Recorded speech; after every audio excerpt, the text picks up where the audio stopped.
Before we begin, 3 messages. If you're a freelancer or running your own small business, the one thing you probably wish you could do quicker and easier is invoicing. That's where FreshBooks.com comes in. They take the pain out of invoicing and get you paid faster.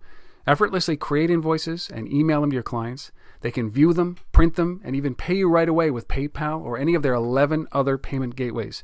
FreshBooks.com can automate late payment reminders and help track your billable hours at the office or while on the go with their apps for iPhone, BlackBerry, and Android. I'm only one of over 2 million really satisfied customers, and you can be one as well, all for free. Just head to www.freshbooks.com and sign up. When you do, be sure to say you heard of them from untether.tv, and one of you, my loyal viewers, will win a birthday cake each and every week. Doesn't even have to be your birthday. Get started today for free at www.freshbooks.com. When my company needed to develop a key mobile product, one that I was counting on as a new source of revenue, I knew exactly who to turn to. Macadamian. They delivered on time with incredible attention to detail, and I was able to get product into customers' hands faster than I ever thought possible. I've personally known them for 10 years, and they do make great products even better. Check them out at www.macadamian.com. Here's a riddle. How do you build native cross-platform mobile applications quickly without having to rewrite code and hire consultants at a huge cost? Titanium from Accelerator. Called the easy button for mobile application development, it allows you to focus more on what's important, getting product out the door. Join the more than 1.5 million active developers who have created over 13,000 apps at www.accelerator.com.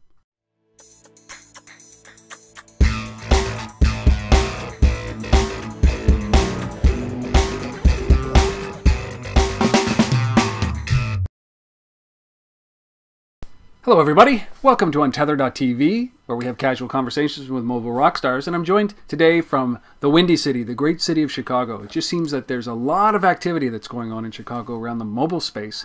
I've interviewed a number of guys in the last couple of weeks from Chicago, and it seems that that's what happens, a little cluster of activity, and I maybe tap into a little vein and all of a sudden everybody's from Chicago. Happened a while back in New York as well. But I'm joined today from David Wax, who's the founder and president of Cellit, Cellit.com. David, thanks so much for joining me today and helping. Thank you. I love this. It makes it easy when I go through somebody's website and I talk about, what can they contribute to the conversation in the mobile industry? And, you've got a dream client list of guys like IKEA, Kentucky Fried Chicken, Chicago Tribune, Subway, Taco Bell, Pizza Hut. It just keeps going on and on and on. So it makes credibility fairly easy to distinguish.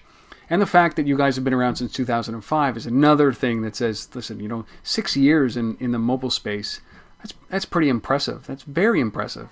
So the question, as always, is you've been doing this for 6 years, you've been involved in it, but what does Cellit do?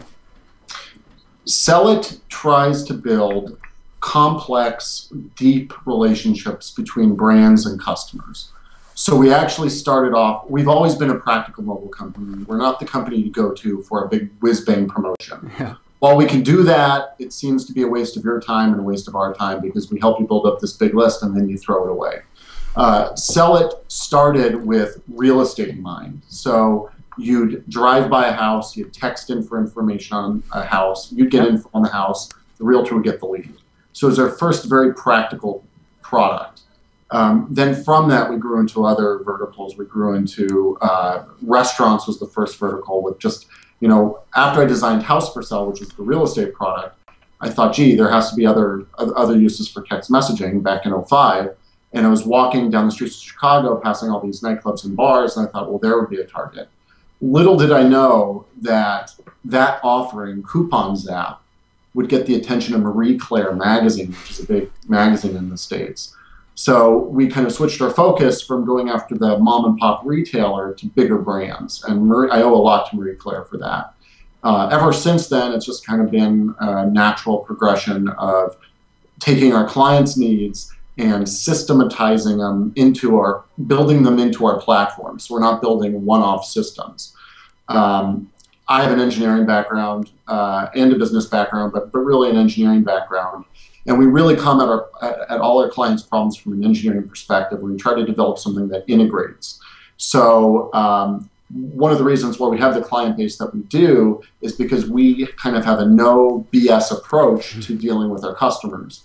We don't try to sell them something that has short-term appeal but long-term lacks long-term viability. We also try to sell them something that integrates with their entire transaction flow. So when you're at Subway, from buying from getting a text on your phone that says come in and get a half price sub, to when you check out at Subway and you go to the cash register, how do they enter that mobile coupon into their system?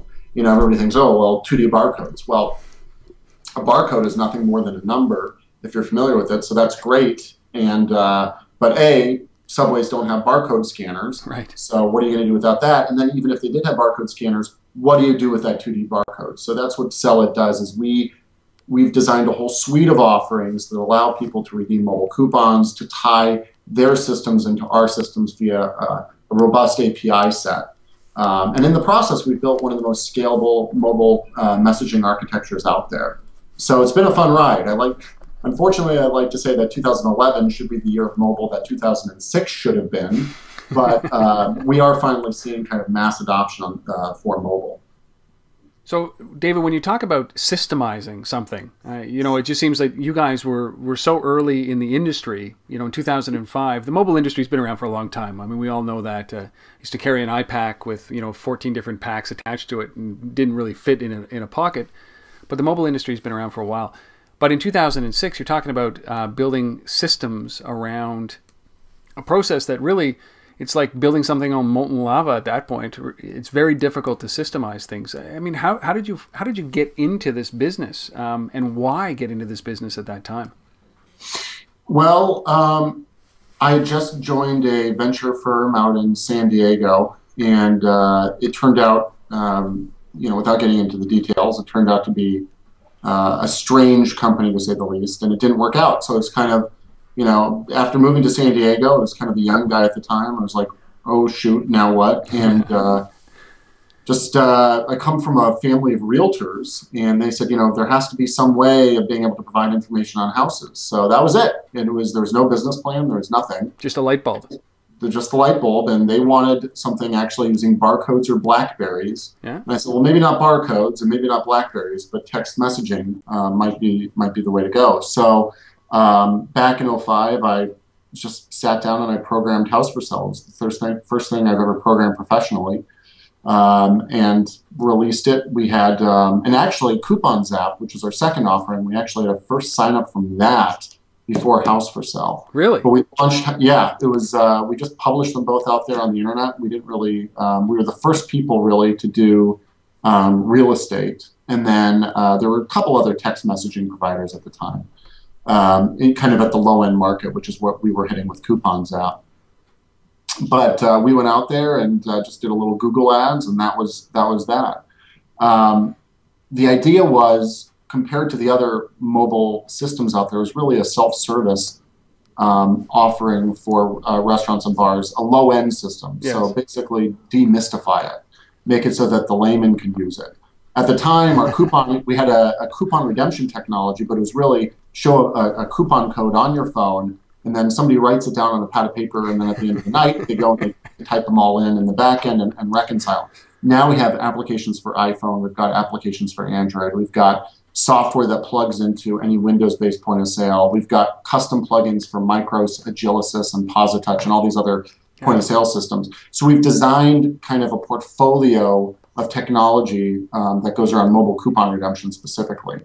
On the flip side, our biggest client for House for Sale ended up not being a broker, but being the largest apartment classified information out there, which is For Rent Media Solutions. In the United States, they have about 17 or 18,000 apartment communities. Yeah. We power their text messaging systems. One day, a couple of years ago, my phone broke. We did text messaging and mobile sites for them.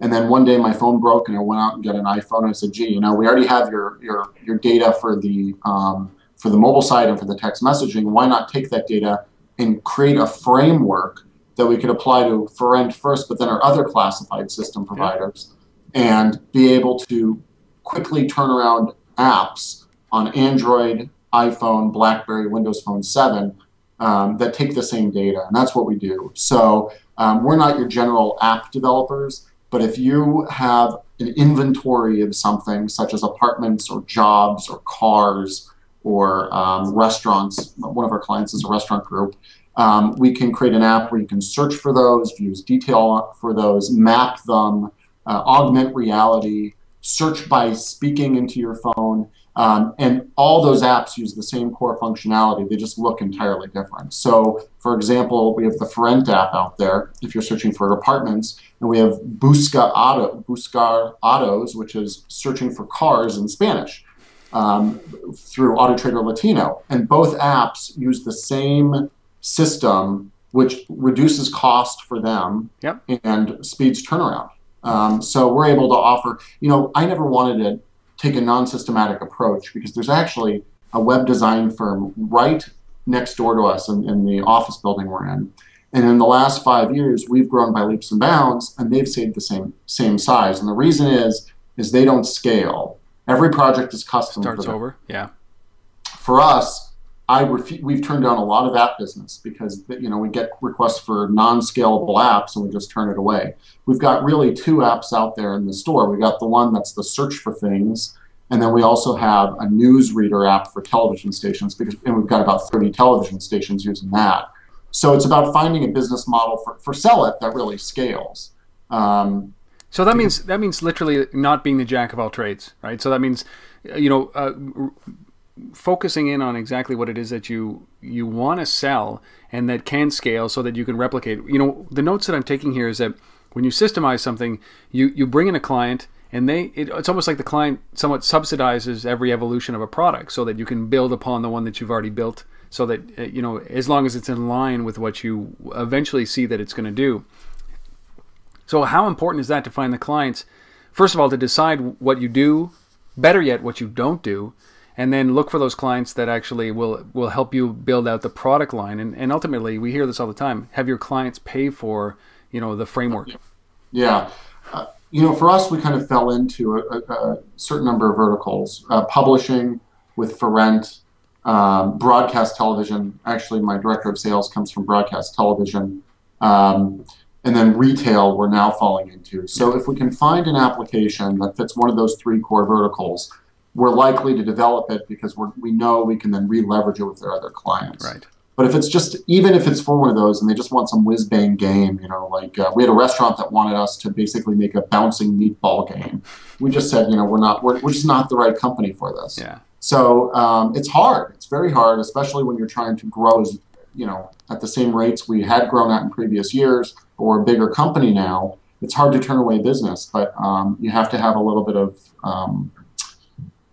restraint in order to make sure that you grow in the right ways. Well, is that it? So, early on in the early days, would you have taken any job that came in the door? No. So even back then, you had that. Even back then. Well, when we started text messaging, yes. The answer was always yes. But as soon as it started getting into mobile websites and apps, we said, that's just not scalable. Yeah. And I just kept, every day I walk by that web shop and I see them sitting where they're at, and then I see us hiring with we're hiring sign on our door basically. Yeah. So you just kind of have to remind yourself of that. Well, it makes a lot of sense, and I think that you mentioned. Well, I think that that's one of the things, the challenges that entrepreneurs do, is that they often spend more money building product than they're getting paid, right? You undervalue the product, or it's too difficult, or it doesn't leverage anything that you've already done, or you have to relearn a business in order to be able to get it to a point where you can get a product out. And that ends up hurting. It's not about getting as much work in as possible. It's getting the right work so that, as you said, you can leverage it infinitely. Right. Well, you talked about the 2 sides. So search, and then you talked about news reading or the news service. What do you do for the media side? So we work with a couple broadcast groups in the United States. So we've got about 30 television stations that use us to power their text message alerts. So that could be news, weather, traffic, okay. Gotcha. Those types of texts. We also develop their mobile websites, and for a few of them, we develop their apps. Okay. So that app is basically, on the iPad, it's it looks like watching television, and it's got, television grade graphics on it. On the iPhone, it's more of a RSS reader type app that has all the news kind of scrolling, and you can view video clips of the weather and view video clips associated with news articles. So that app, we're able to reskin and apply to about 30 stations pretty quickly. See, that's incredible. Android and iPhone. So the speed with which you can deploy, there's a misconception that out there that, for one thing, building mobile applications is cheap, because it's not. It's a core part of your business. It's expensive to do. People should brace themselves that the cost is not 10 grand. It's not a website. This is not exactly. This is not the mobile web. This is not the next web. This is mobile. But the beauty is that you leverage somebody's technology like you guys have, and you can build out quickly. But you're paying for the infrastructure that you've really been building over the last 5 or 6 years, which is right. And if you pull up the Ferent app and the Busca Autos app and Lettuce Entertain You's Lettuce Eats, if you were to look at them, the layperson would never know that they're the exact same infrastructure core functionality. I mean, they're beautiful apps, especially Lettuce Entertain You. But they do share, they all have the Twitter integration and the Facebook integration and email and augmented reality and all these other really cool features that if you were to go to Joe's app shop down the street, they'd have to develop this from scratch. Yeah. So that's kind of where we try to differentiate ourselves on apps. We're not doing a ton of apps these days. Right now, we're really focusing on our core, which is messaging to retail establishments. So let's talk about that, because it's a great thing. Is that a lot of people have talked about SMS and mobile messaging and talked about its demise, its death. And I've had a number of guys onto or companies onto Untether who are in this business and leveraging it in different ways. Urban Airship, for example, out west has got is doing in-app texting, and there's other companies that are just doing straight-up texting like SMS. And but this industry is not dead. It's still such a great conduit to be able to create a relationship with a customer, isn't it? I think the problem is that the chief interactive marketing officer at an organization has such a short attention span that they're always on to the next thing because they need to prove what's hot, new, better, different. Yeah. When in actuality, we've got a great technology here. With text messaging, first of all, the mobile web and apps do not displace texting. That's like saying email was going to displace by the web. Yeah. And it's we're talking about a completely different communication mechanism. Yep. When we deliver a text message offer for a big box retailer, that text message, and they deliver the same offer via email, that text message offer gets 8 times the redemption on a percentage basis that the email would, or the Twitter. 8 times. And they've also shown that it drives a larger shopping cart value too. How that occurs, I'm not sure, but novelty maybe. I guess so. But what happens is you're able to, unlike email, that I go into my email box at the end of the day, I have 50 emails there, and I just delete them all, personal, without reading them. You can't avoid a text message when it goes off. Like one just went off for me right now. Your pocket vibrates, it beeps. You have to look at it to make it go away. Yeah. So because of that, there's, while your text message subscriber list might be your smallest, it's also going to be your most engaged, which is another reason, if people want to receive coupons from IKEA on their cell phone, they're going to be highly, highly engaged. I mean, who wants to know about the latest Billy bookcase at IKEA? Somebody that's really into IKEA. So they're going to be more engaged, and then you got them, and you can communicate to them when you want to. So while it's your smallest subscriber base, it's probably your most engaged. See, and that's such an important thing, is that email is somewhat impersonal. Even getting email onto the device is impersonal because there's so much, the volume, the torrent. But not many people have my phone number, and not many people are sending me SMS messages. And just the brands that I trust or the people that I trust get that kind of information from me. So you are absolutely right. And I mean, some of the lessons that you must have learned along the way, doing this for big brands, must be pretty influential in order to be able to work with a company like IKEA or some of the restaurants that you've worked with. I mean, when you look back, did you have to educate people how to use this tool? And it's not just for kids in school. It's literally a great business and marketing and relationship building tool. Did you have to educate people? Yes, absolutely. You know, for one, people think that they can come to us and they can buy a list, which we absolutely. Yeah, we just that's We great. always get that question. But several of our clients, including one major retailer that, and I've signed up to their email list and it's turned into a catastrophe of spam. I probably get 2 or 3 emails from them a day. Yeah, They came to us and they said, you know, we know that we can't treat our text message subscribers the same way that we treat our email subscribers. So we've had to help them with that content and cadence, that perfect mix of, you know, saying the right number of messages to the right people at the right times. And that's really, you know, one of the things that our platform excels at is we have a rules-based targeting engine where you can have unlimited rules of, you know, send this offer out to people that redeem this coupon from this campaign but didn't redeem this coupon, who are between the ages of 18 and 35, who have a 602 area code, and want to receive, you know, midnight specials or whatever. yeah. So, you know, our system, you can do that, and you hit send, and then those messages instantly go out or almost instantly go out.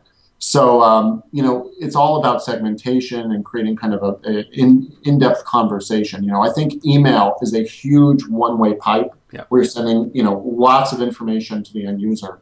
With texting, I really like to think of it as a back and forth. You know, we're doing a lot of mobile surveys these days. So, you know, I would love to see some of our clients stick at the bottom of the receipts, you know, how was your experience today? Text survey to 1, 2, 3, 4, 5. When you do that, we can create a branching survey. You know, did you receive good service? Was your food hot? Was, you know, whatever that is, based on how they answer one question, send them down a different path.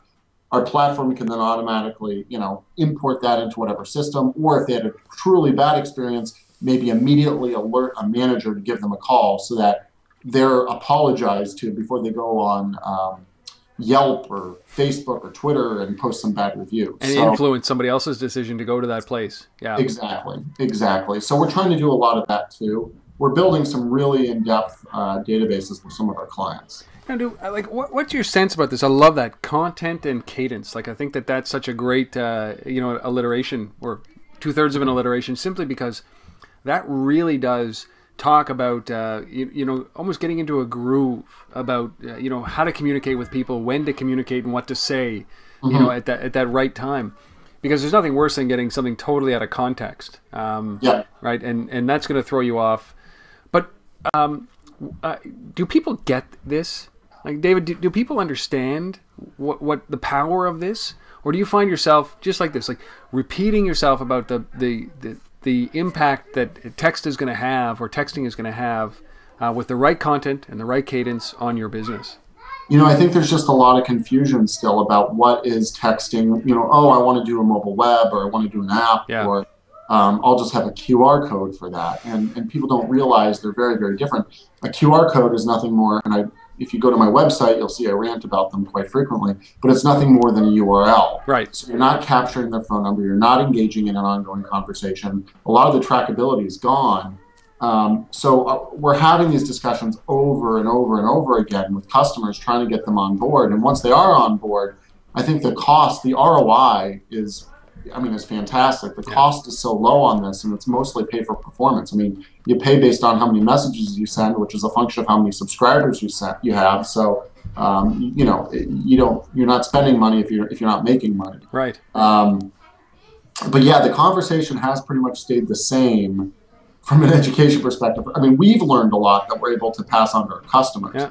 But, you know, the ability to turn traditional advertising into interactive advertising by putting a mobile tag on it, by being able to measure the relative effectiveness of advertising by putting a tag on one billboard and a different tag on another billboard, the ability to start collecting demographic information and enter into ongoing communication, or to create an interactive in-store environment, which we're doing with some of our customers. So there's just so many of these conversations, and everybody says, wow, that's such a great idea. These are the same ideas we've been publishing and trying to talk to people about for 6 years now. So it's, you know, they're coming around slowly, but it's not as fast as kind of some of these social media ideas. Yeah. Well, and I think that there's great things that you can do, because but it's that first step, isn't it? That you have to convince somebody that, listen, you know what, the way you're doing it is fine. Let's try some new things around this. You know, it's not just a natural extension into mobile. Mobile does not mean just sending email to a mobile device. It means something so much greater. But you have to take that first step. Because what goes on in my head is I think, wow, I mean, when somebody checks in with Foursquare Gowalla and you have sniffers that actually check to see that they're at this bookstore and it's a client of yours, shouldn't you be able to send them a text message if they signed up, right? But that would just blow them away, wouldn't it? Like if you came in with that and you'd be like, boom, I can't even think of We're actually doing that with one of our clients right now. We're doing exactly that. Yeah. But, I lost my train of thought here. Sorry. But I get excited about this. We've actually come up with best practices for a number of industries, and we need to post them on our website. If anybody emails me, I'm happy to send those best practice documents. I'll think of the points and I'll come back to it. But what was it? I mean, what are some of these? Let's go through these a little bit, because when you start to talk about this is a tentative relationship, right? Where email. Maybe in the early days, it was a tentative relationship where you'd send email and you'd be worried about the response. But now it's just like, it's basically opening the floodgates. We're sending email whether you like it or not. Mm-hmm. I mean, I do a daily email of, mobile news, relevant mobile news.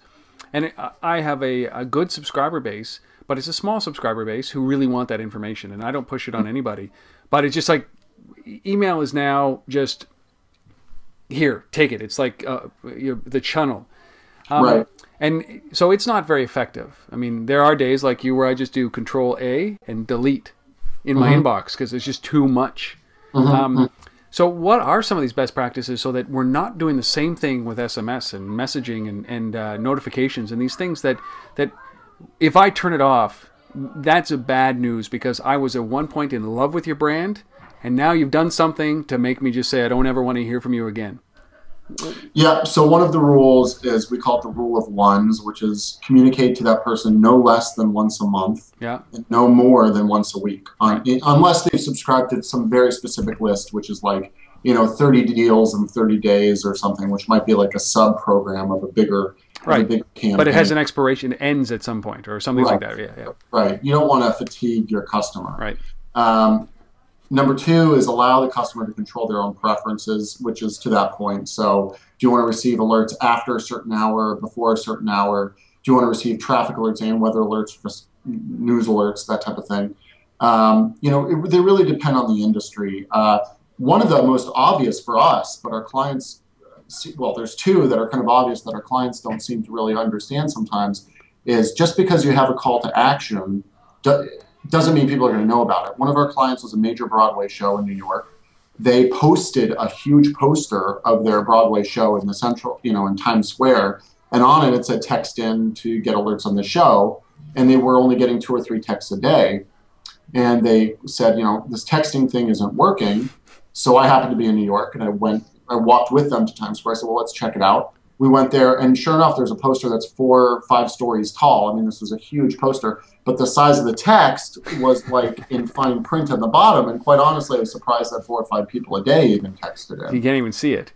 Exactly. So you have to make people aware of your texting program. The point that I forgot, and I'm sorry to skip back, that was on my mind before is really mobile. One of the reasons that's been slower to take off versus social, such as Foursquare or Facebook or anything like that, is because there's such a traditional operations execution requirement on it. It's very dependent on the in-store execution or the in-restaurant execution that social media can be handled by one person in the corporate office back wherever the corporate office is. But a good mobile program has to be in place in print, in-store print. The store clerks have to know what to do with a mobile coupon, so it requires training and integration. It's the human factor, isn't it? Exactly. Yeah. And additionally, whereas an email coupon generates an online transaction, a mobile coupon generates an in-store transaction. So if their processes aren't up to check, it's very easy to track that email click all the way through to purchase. But with a mobile, if their systems are antiquated or they're just not fully up to speed, you might be generating purchases, but you don't know that those are attributable to the mobile campaign. Yeah. Another thing that we like to push, really, getting back to best practices here, and I'm sorry to skip around. That's good. No, it's good to finish that thought. leveraging social with mobile. I don't think there's really anything more social than mobile. Right. But some of our clients have had huge success where they share their campaign with their friends. So we were doing a campaign with Subway where we're offering great discounts for the Subway market in Michigan. And we said, would you like to tell your friends about this? Reply with a friend's phone number to share the Subway Mobile Club with them. They would then type in their friend's phone number. That friend would get a text that would say, to receive great offers from Subway, or your friend, and then it would give their phone number, wanted to tell you about Subway. To receive great offers from Subway, reply yes, and then we'd send them a special offer. That grew their mobile list by 66% in a matter of a few days. And so, it's always got to be, there's got to be that kind of incentive, though, or does everything have to have an incentive in order to be able to sign up for these things? Do you see that most of the time? An incentive always helps, but it's not necessary. For some of these clients, for some of the consumers, they're just willing to share what they think is something of value. Yeah. And because they feel it's of value, the recommendation from the friend to the friend, the friend says, well, gee, if Jim thinks it's of value, it must be of value. I'll sign up and I'll get a free cookie at Subway or whatever it is. So we've had a lot of success with that. I'm happy to send those best practices out to whoever asks. Well, I think it's definitely worthwhile to approach these because again, you don't want to turn this off. You don't want to be known as, it's one thing to be known as an email spammer, and it's easy to sometimes unsubscribe to an email list. And most large companies have that. But because texting and that intrusion is so personal, you definitely. So I love that. I love that there's a best practices document that you guys abide by, and everybody else should. Yeah, it's industry specific, and luckily we've been fortunate to work with great brands, and we've been fortunate to learn from that. So we've tried to kind of compile those and make those available to other customers. So where do you think that? Text is not going anywhere, but what we've seen maybe over the last 18 months is that rush to an app, right? Where especially in retail, and especially in the industries that you really seem to dabble in, the restaurants and the retail spaces, that they're the first ones to go to an app, and so they silo themselves by building an app for their brand or their restaurant, and whereas is that the right first move, do you think, or should they be looking at ways to not alienate or distance themselves by allowing people, forcing people to download an app, but by starting to communicate in a kind of an open platform way, like through text messaging or some other way? I mean, is an app warranted? There's a lot of companies out there that have gone the route of not making their website mobile friendly and then just decided to invest in an app instead. Yeah, that's astounding to me, right? The question is, I've turned back, I've had to sit on a panel with some very big brands that have done this, and I've tried to make it kind of a very light question to them, but I've said to them, do you think your consumer, when they want to engage with your brand from a mobile perspective, are they going to Google you, just like they do on their desktop, or are they going to App Store you? I think in this day and age, people are accustomed to Googling. Yeah. I think it's hard to compare text messaging to an app. There is that push notification functionality within an app, but it's very, very limited. Yep. It's incredibly limited. Push notifications are incredibly limited. So while that's a possibility, I'd like to say, if you're going to invest $1 in apps versus invest $1 in mobile websites, I'd say be sure you have a really good mobile website before you start looking at apps. That being said, some of our clients have some very surprising results with their apps. For instance, one client of ours is they're a catalog of cars, and we power their mobile website, we power their app, we power their text messaging. Their catalog mobile website gets like 20 to 30 times the visitors that their app does, but their app gets 7 times the page views per visitor. Wow. So if you're trying to raise engagement with a more select group, then maybe the app's the way to go. But I think it takes a lot, just like text messaging. It takes a lot to get somebody to text in and give up their phone number. It might take a lot to get somebody to download that app, wait for it to install. If you're in a hurry, are you going to go through those steps just to get information on the next show playing at the local theater? I don't know. Yeah. So I could be here pushing apps just as I could be here pushing text messaging. I think if you're a strong brand, you're going to be everywhere your consumer is going to be. But I certainly don't think you should neglect text messaging as part of that. It's funny though that it's all part of one big strategy when it comes to the mobile space and leveraging everything mobile. But you described it, and I don't know if it was on purpose, but it's brilliant. Is that transition? Is that you want a fast way to engage with your customer that is a personalized way that shows that they love your brand. Text messaging might be that first foray into it, but don't leave behind the ability that mobile website is so important, because you said that one of the things that I don't think that we're going to let go for quite a while is that's been brought over from the web is that desire to search, to use Google to find the things that we need to find. I mean, that's just, it's inbred in our head. Google is a verb. It's what you do on the browser and on the phone. So what's that experience when the customer lands on your mobile website? It's got to resonate with them. It's got to engender or create a feeling. And most people don't have that done. And then the core guys, so you might have, a few who accept to be sent text messages, but it's a very targeted, effective list. You'll have a mass, which is a large number of people that might hit your mobile website through Google or just through a URL. And then it funnels out at the other end, which is the core customers that are going to use that app more than one time a week or 2 times a week. And that's going to be a smaller list than the general population on the mobile web. So it kind of, you got to cover it all, 100%. Right? Isn't that right? I agree. One of the benefits of a strong mobile website that I think people ignore also is, on my phone right now, I have an iPhone. On my phone, I've probably got 18 to 20 apps that are waiting to be updated. Yeah. Now, if any of those apps have a bug in them, there's a brand out there that I'm going to open up their app and I'm going to have a bad experience time after time after time because I'm too lazy to hit the update button on the app. And, it's either providing bad information or the wrong information, or it's functionally inadequate compared to what it could be. It doesn't have to be like that. I think a lot of the reasons why apps are so popular is because Apple wants apps to be popular, so you end up with such a high switching cost of going to Google or something, a different device. So I think we've all kind of marched down this path that apps are the way to go. Yeah. But on your desktop, when you want to see movie reviews, you don't open up the movie review app. You go to Google or you go to the web. And I think really long term, I think that's what's going to happen. There's always this argument that the mobile web experience is not as robust as the app experience.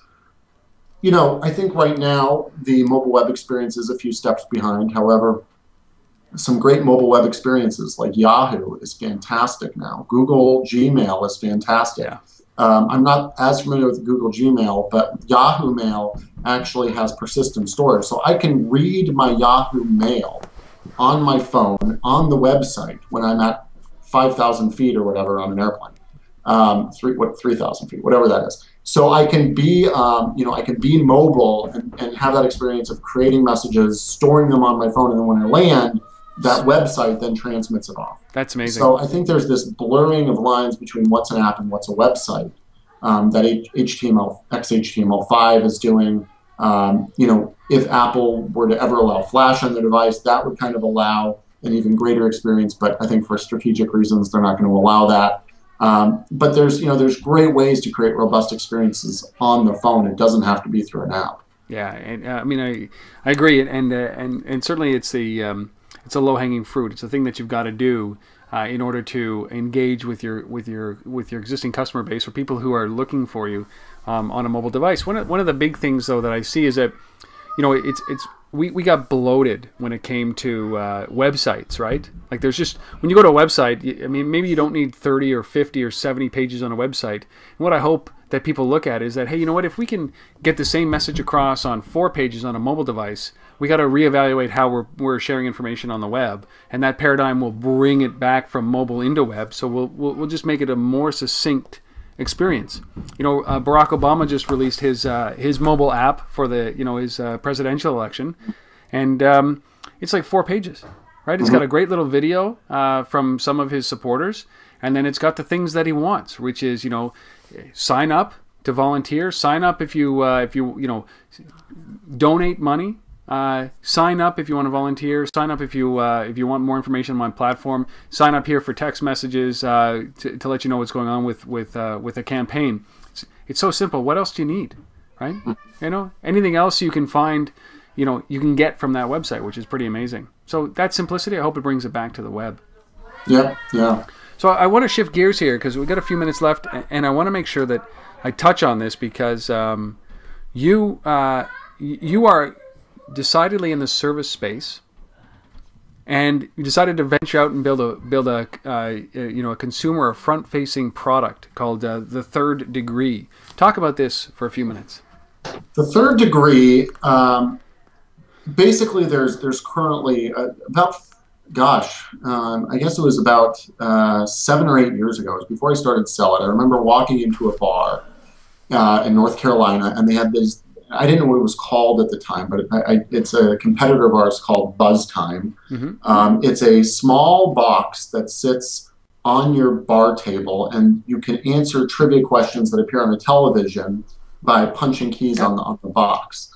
I remember thinking several years ago that, man, we could do the same thing with text messaging. We could provide the bar with a box that the TV plugs into, and then replace all the front-facing boxes or all the controllers with text messaging and just do it that way.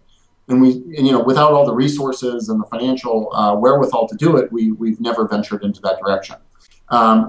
That said, we proudly released the Third Degree last month at the Bar and Nightclub Show in Vegas. It only took us, it's an idea I've had for 4 years, and we're finally moving on it.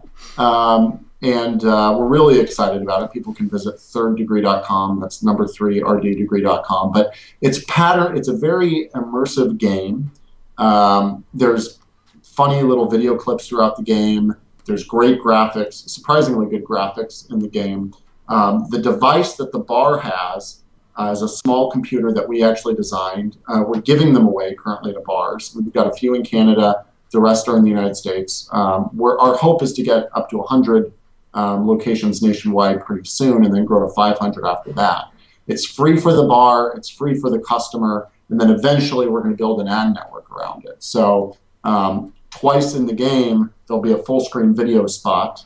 That says it actually, we call ourselves out on it. So before the video spot comes on, it says, time for us to sell ourselves out, but please pay attention. This will be on the quiz. So then a full screen video comes on. And then after that video ends, the next trivia question is about the video. So what color were the woman's pants that walked by camera? Just silly little questions. Yep. And in our tests, we find people love it, because the rest of the game is all trivia related, and this actually creates a question type out of the advertisement. Yeah. So we're really, really excited about it. We hope the public is too. Everybody that's played it has a lot of fun. We're shipping our first boxes right now, actually. So, I mean, what was just one question on this, because you're in the process of rolling it out, and I'd love to have you on in a quarter or two to see how things are rolling, and it just seems like this is a simple solution to an issue that a lot of the bars have right now. But what and it leverages your core strengths, obviously text messaging it in, and then one of the key things really is then engaging with the customer after that. So once they've participated into this, I'm going to assume that the establishment can then start a dialogue or some sort of permission-based. Right. That's one of the other benefits. There's a lot of synergies between Third Degree and our core product line. But what we're doing is we're giving this service away to bars. We're giving the hardware away to bars. But we do tell them that if they want to enter into ongoing conversations with these customers that opt in for that, there is a small service fee that applies there as an upsell. Yeah. It's not required. It's 100% optional, but we are offering that as well. And makes sense. And then any brands that want to advertise on the Third Degree, there's huge opportunities there, because the trivia question about the brand or about the commercial, there could be some interactivity there where to receive ongoing alerts from the liquor brand that advertises on the Third Degree, reply yes, and then we could power their text messaging program or just pass it off to somebody else, whatever that is. Yep. We are right now, there is integration with Facebook and Twitter, so it'll post your score, your ongoing score to Facebook or Twitter. You know, we're going to be coming out with an iPhone app and an Android app and a mobile website, so you don't have to always text in to answer these questions. There's advertising opportunities on all of those platforms as well. It's also a great advertising system for the bar that's free, because on the Third Degree website, we're hoping to really create a brand here. So on the Third Degree website, people, you know, if I want to go to a San Diego and I want to find out where they're playing Third Degree, I just visit the Third Degree website. It maps out all the properties. I can find a bar near me. So there's a little bit of advertising there. And then during the game, there's a scroller at the bottom of the bottom of the screen that, you know, that lists drink specials and other alerts the bar wants to do. So all that's included as kind of just free add-ons. But we're excited about it. It's the most fun I've had at Cellit in a while. So, well, I mean, it's interesting, because I want to ask very specifically about the transition from, or maybe not. I don't even know if it's a transition, but I mean, as a service company building product for other people, moving it into a company that you're building product for yourself. Was that a challenge, or was this just something that you always had anticipated that you guys at Cellit would end up doing, building your own product?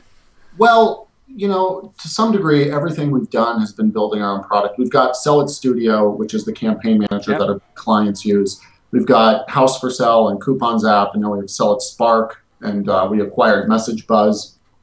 So we have this portfolio of products out there.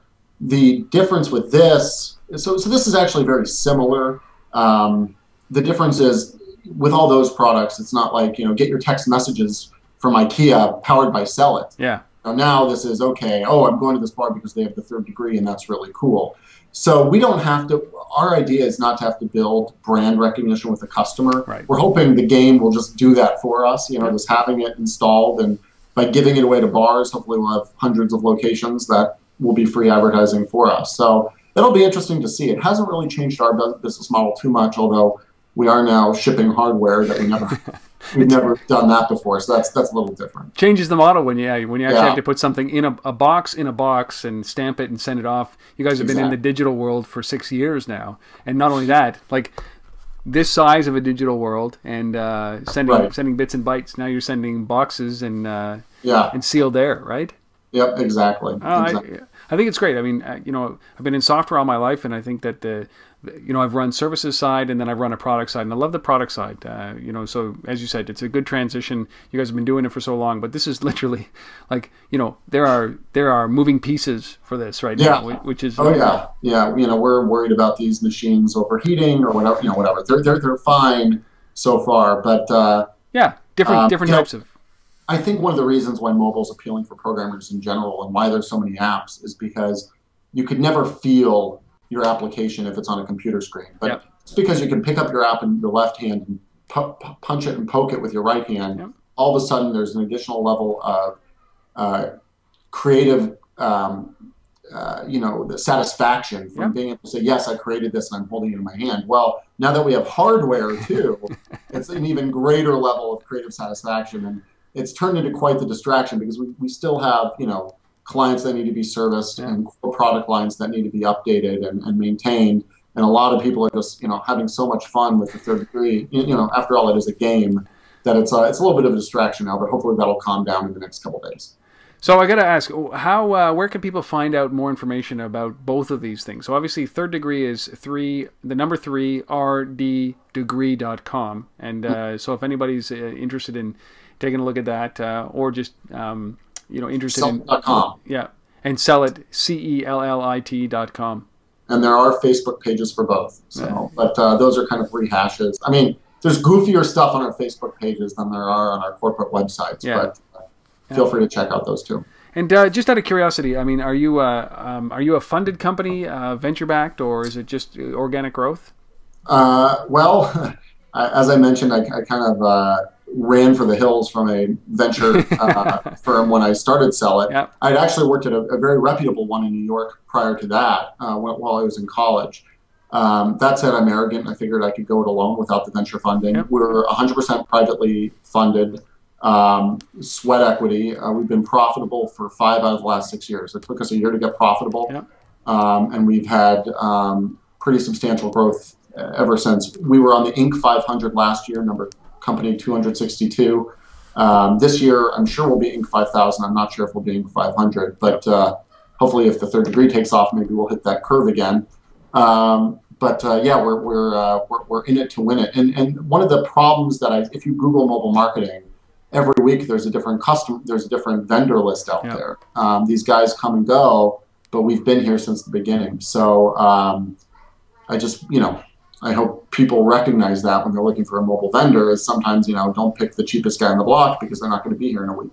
I know 6 years in this industry is a lifetime. I mean, you talk about dog years, and this certainly outswipes that because, as you said early on, and we'll finish with this, is that, every year, at least in my existence since I've been in mobile, has been the year of mobile. And I think that started in 1999 for me. It's the year of mobile. It's the year of mobile. And so we're 2011, and it's the year of mobile. And as the year progresses, we're into the second quarters. It is kind of the year of mobile, but the year of mobile what? And I think that, we got to stop saying it's the year of mobile. This is just a disruptive technology that is going to sweep up what's going on. It's going to start to assimilate a lot of the stuff that we do and we take for granted today. But 6 years in this business is a lifetime in this business, and good on you guys for doing it this long. And so, David, I really appreciate you really coming on and you shared so much around about best practices, around what you guys do and your vision, and I love the concept of third degree, taking something that's out of the ordinary for what you guys do in your day jobs and adding it to your day jobs. So I wish you guys all the best and all the success, in the next number of years as you've had in the first 6. Thank you for doing this. Thank you very much. I've been speaking with David Wax, who's the founder and president of Cellit. Head over to Cellit, CELLIT.com, or third degree, number 3RD degree.com, and check out both of these properties. And for you guys who are still watching and listening to this, thank you so much. Really appreciate you guys sticking around and watching and listening to this episode. And that's another one done. Thank you so much. Thank you.